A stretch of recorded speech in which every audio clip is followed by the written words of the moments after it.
welcome to Ride to Hike. Back on another adventure ride. So excited to be back out here, be back on the bike. There's nothing better to me. I got up this morning, got going really early, about 5 o'clock in the morning. It was in the upper 30s up in the mountains. I mean, my legs were like icicles. And these are those kind of tricky days to plan for. It's July, so you kind of experience the freezing cold mornings, and then it gets really hot by the afternoon. So I wanted to get going, kind of get to where I wanted to be, up at this gorgeous lake.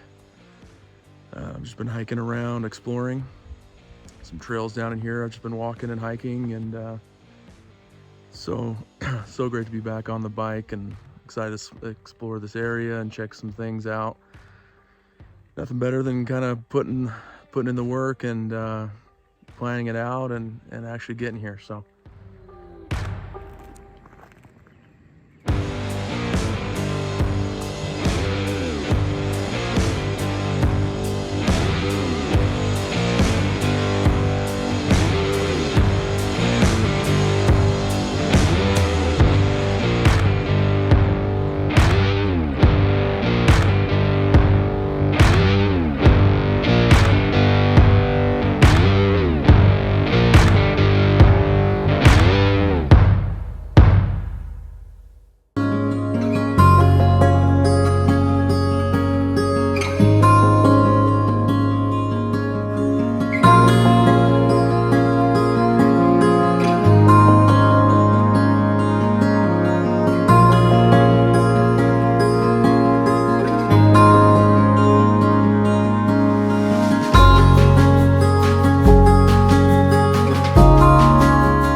I made it up to the lookout I was trying to get to. It always feels good to achieve your goal, get to the spot that you wanted. You kind of have an idea what it's going to be like, but once you get to it, it's obviously exceeds expectations up here. I mean, this is one of the most beautiful places that I've hiked to in a long time, if not ever. Just absolutely beautiful 360 views. I guess a lot of the early explorers kind of came up here in the 1800s and found this point, and it's just absolutely stunning. High elevation, the hike was getting me for sure. This was probably one of the longest, more technical style of off-road trail I've done on my bike. I mean, it was really pushing me, and it's one of those feelings that, I mean, there's nobody out here. I am way in the mountains at this point. I'm by myself. And there's moments you go, I mean, you are out here. But I must like that feeling because I do it to myself quite a bit. So I used to do a lot more of group ride style of rides and with buddies and stuff. But I kind of realize why a lot of adventure riders go alone. It's just so nice that I can just come and do whatever I want, whenever I want. Don't really know where I'll be later today. That's the fun. You don't have to book everything in advance. I like just kind of rolling into a town and finding a local Airbnb or a hotel. Sometimes I like to camp. It's just kind of whatever you're in the mood to do. So I'm just really enjoying being up here. I'm a little over 10,000 feet up here, so the elevation gain was definitely pushing me. I've had some technical malfunctions today. I just bought this cool little tripod thing. Literally, this is the first ride I've done with it, and fell out of my tank bag coming up here. Maybe I can find it going down. And then my selfie stick I use too for photos and these kind of things. One of the main bolts fell off of one of the attachments. I mean, so having some technical difficulties today, but that's okay. It's all about the ride anyways. That's just the extra stuff. I am in no way near any town or anything like that, so I always think I'm gonna get lunch or afternoon meal somewhere, but I always pack a PB&J for the hell of it, and I'm always glad I do. One day I'm just gonna make a reel or something about all the spots I've eaten PB&Js, but they have saved the day lately, because I always end up just getting off track and into the mountains, and with good reason. I get to come out to incredible spots like this.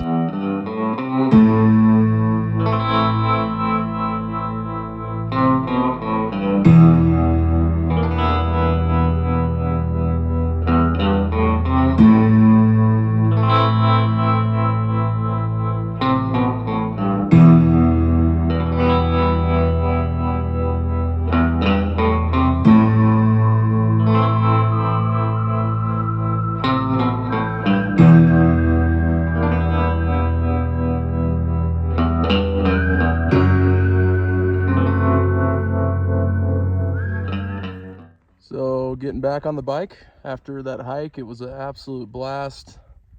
Like I said, just exceeded my expectations. You know, you try to capture with photos and video, and I enjoy doing that, but going there is completely different. So now I get to go down this road. This is one of the longest climbs I've done in a long time, if ever, on a motorcycle. And a dual sport, at least challenging wise. It's got it all, and mostly all downhill from here. So through the majesty of video editing, I can just kind of go, hey, and I'm at the highway again, back on pavement.